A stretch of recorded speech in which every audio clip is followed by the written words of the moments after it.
I met Natasha. I think she's an awesome talent. I haven't met Gloria.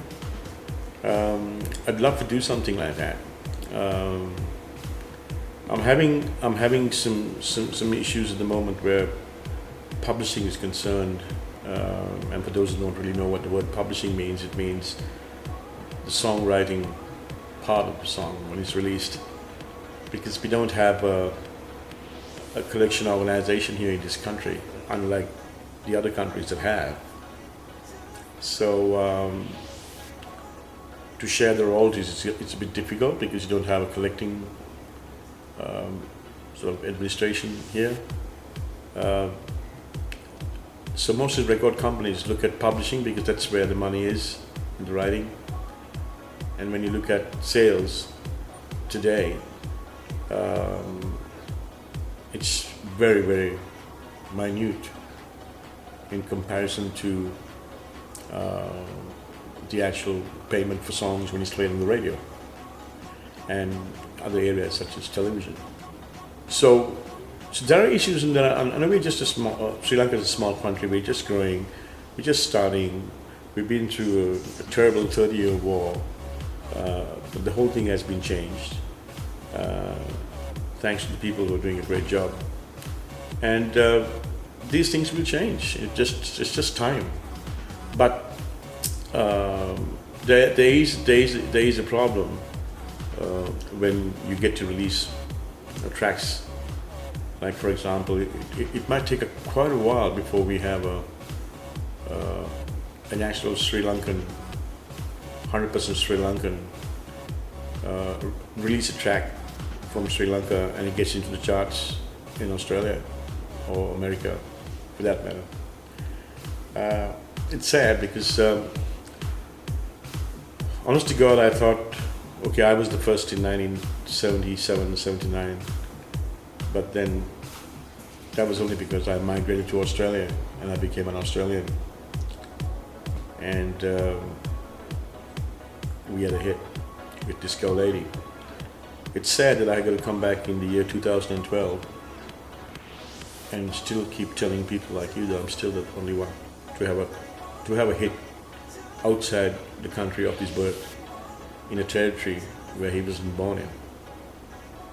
And when I say hit, meaning a chart certified hit by the organizers of the country of where charts are concerned. Like if it's in England, the Brit charts or the BMI charts, or if it's in Australia, the ARIA charts, which is the Australian Record Industry Association charts. So it's in America, it's like, so it's every country's got its charts, and then one rolls into the other. And if you were number one in America, in a few weeks it becomes a hit in Australia, and next time it becomes a hit in England.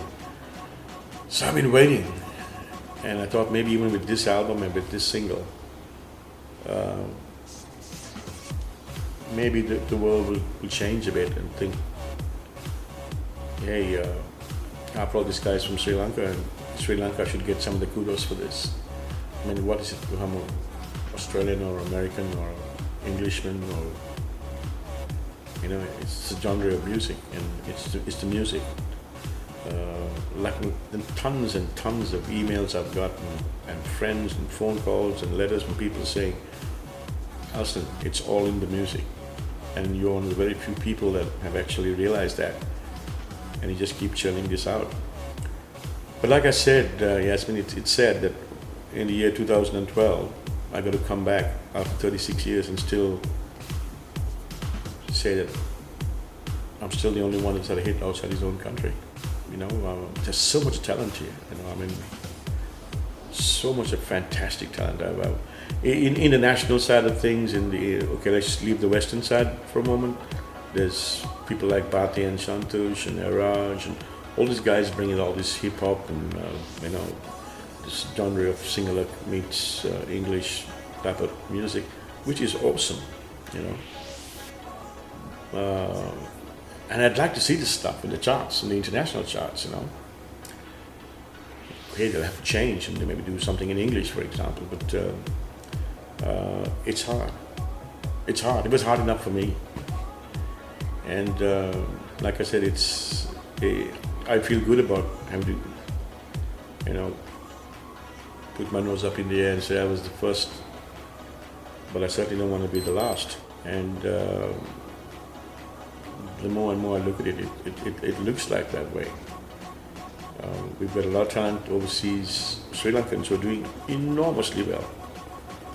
But it's because they've gone to that country and they're doing it from there, you know.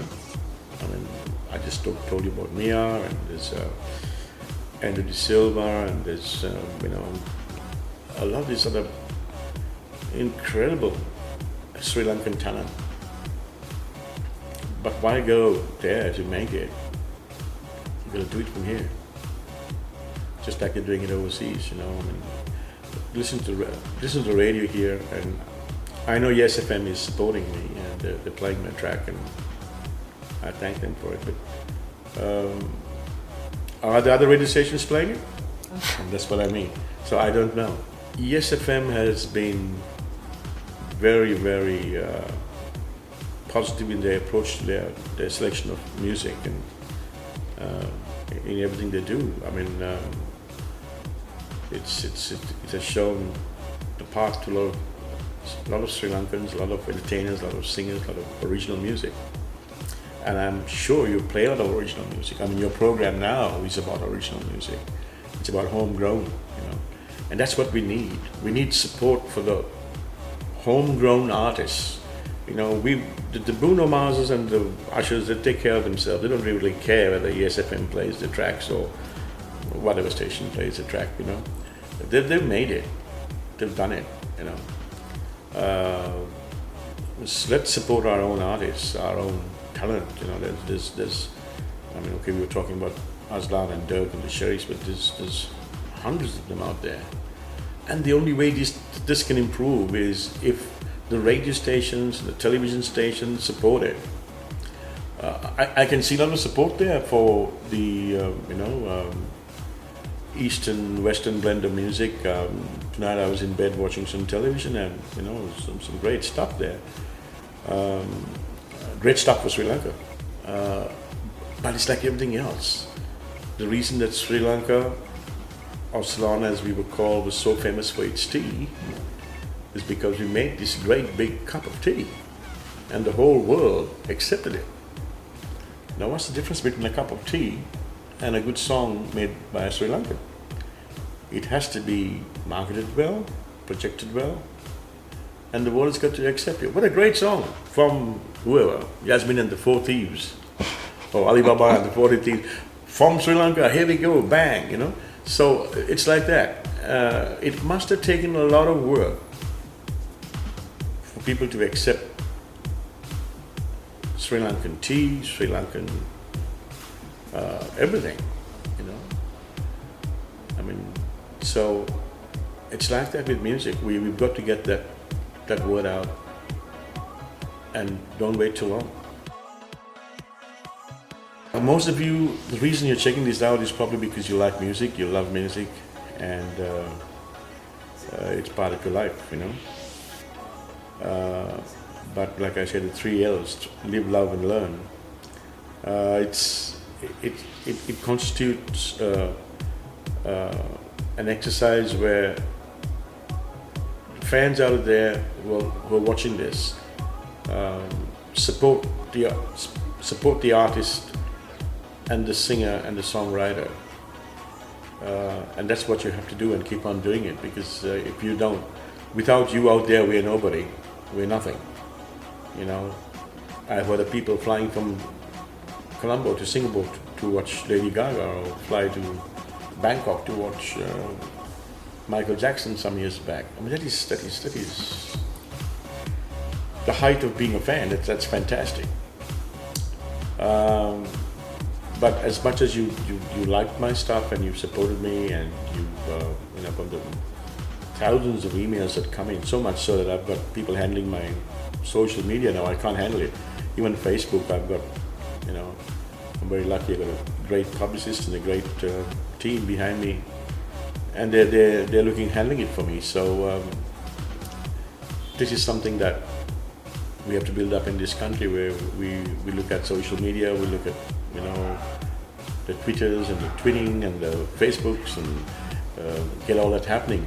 and that's how an artist breaks. So without people like you out there supporting us, we're nothing.